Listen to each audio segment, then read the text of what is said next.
Today we're going to talk about a tornado of bad news for Trump and good news for Joe Biden. And I interview newly elected member of the Alabama State House, Marilyn Lands, who flipped a Republican-held seat by 25 points by running on a campaign based on protecting abortion rights and protecting IVF. I'm Brian Tyler Cohen, and you're watching No Lie. So I know we've been in kind of a doom loop where Trump does everything wrong, and yet still the polling doesn't seem to budge even an inch. We finally got some good news on that front. Joe Biden's polling has consistently been going up against Donald Trump, with at least 8 national surveys showing Biden leading Donald Trump in the polls. The Morning Consult poll shows Biden gaining ground in 6 swing states, tying up the race in Michigan and Pennsylvania, and also leading in Wisconsin now as the momentum clearly starts to shift to Biden's favor. Add that to some more good recent news for Biden. Just this past week, he held a fundraiser in New York with former Presidents Obama and Clinton, pulling in $25 million alone from just one event. That $25 million is more than Donald Trump pulled in December and January combined, and Joe Biden did it in a single day. Here's another one, something that I personally have been calling for. Remember that a February Quinnipiac poll showed that about half of Haley voters would vote for Trump, while about 37% would vote for Biden.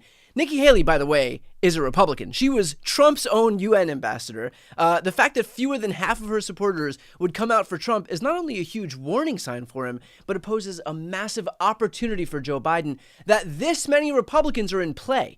In fact, Haley basically left the Biden campaign a trail of breadcrumbs in terms of how many voters in each primary state are persuadable, which, if I'm talking about it, you better believe that Biden's campaign knows about it and is acting on it. Which brings us to this ad that the Biden campaign just released. Bird brain. I call it bird brain. Nikki Haley has made an unholy alliance with rhinos, never Trumpers, Americans for no prosperity. She was sitting there like... She's gone crazy. She's a very angry person. She is not presidential timber. I don't need votes. We have all the votes we need. She's gone haywire. There aren't that many never Trumpers anymore. How do you bring these Nikki Haley voters back into the tent? I'm not sure we need too many.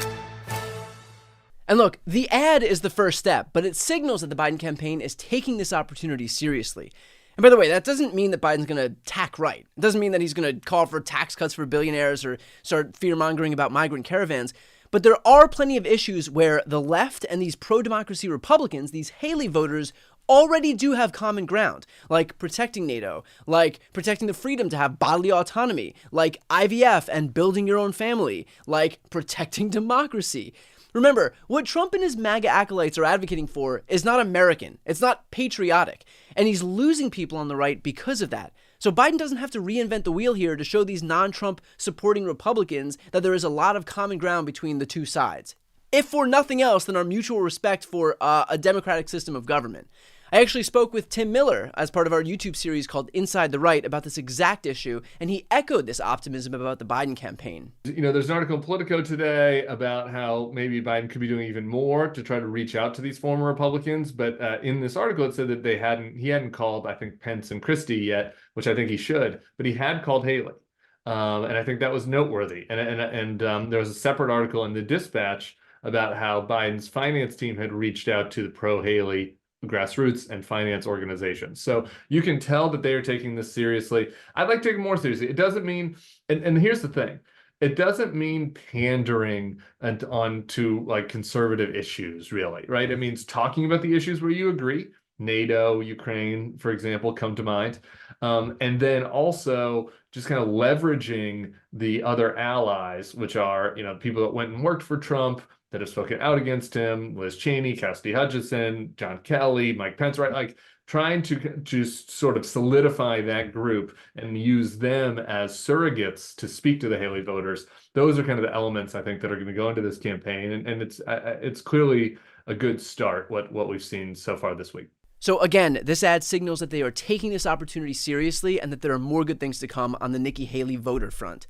More good news? What does everybody always say that elections are about at the end of the day? The economy. And the economy has been strong, but there's been this languishing gap between how strong the economy is and the credit that Biden's getting for presiding over it. Well, that gap is finally starting to close, and it's coming at a good time as we head into November. The stock market is hitting fresh highs every single week. The unemployment rate has now been under 4% for the longest uninterrupted stretch in half a century. Biden's added 15 million jobs to the economy. Consumer sentiment is surging to its highest point in years. The U.S. is now energy independent, and as more and more people begin to feel these changes, it'll continue to benefit the guy at the top.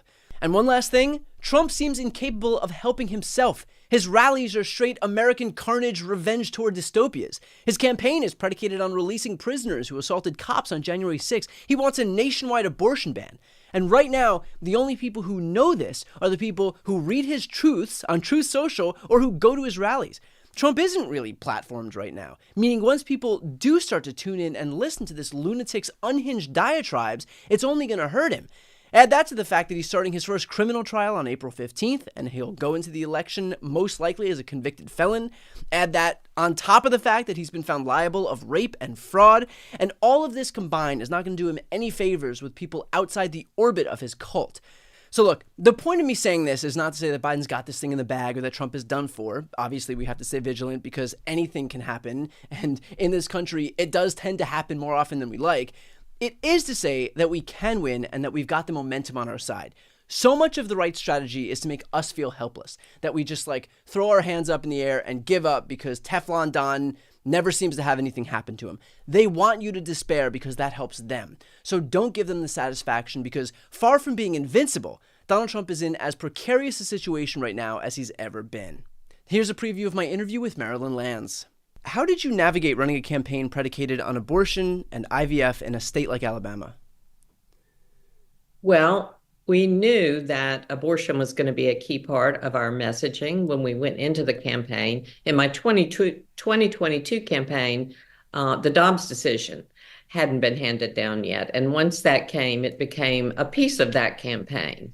This time around, things have been a little bit different. And women's health care and reproductive rights have sort of been at the heart of this campaign. And when we started this campaign, we hadn't had the IVF ruling here in this state. And so that was a real shocker. And then that became part of the conversation. And I've had so many people reach out to me to share their own stories. And I think people are talking about these issues now more openly and more freely. And I think that's really healthy dialogue that's taking place now. Well, I know that your story in particular has been a central focus of your campaign. Would you mind sharing that today? No, I'm glad to do that. So it started when I saw the Diane Sawyer special on The Brink, and she profiled, I believe it's 16 women from across the country who've been affected by the abortion ban. And one of those women, Alyssa Gonzalez, is a young woman who also lives in Alabama. And I reached out to her, and my husband and son and I went over to meet with Alyssa and her family. And her story and mine have many parallels. And I shared my story then with Alyssa. And we both were to have second sons. These were very much wanted additions to our families. Both of the babies had a genetic disorder, trisomy. Hers was a trisomy 18, mine was trisomy 13. Both of us were told that the babies were not viable at all. It was catastrophic. And both of us were told that our lives were at risk. But in Alyssa's case, she had to travel 500 miles to a place she'd never been to before with a doctor she had never met, whereas 2 decades ago, I got the care that I needed right here with my own doctor in my own hospital.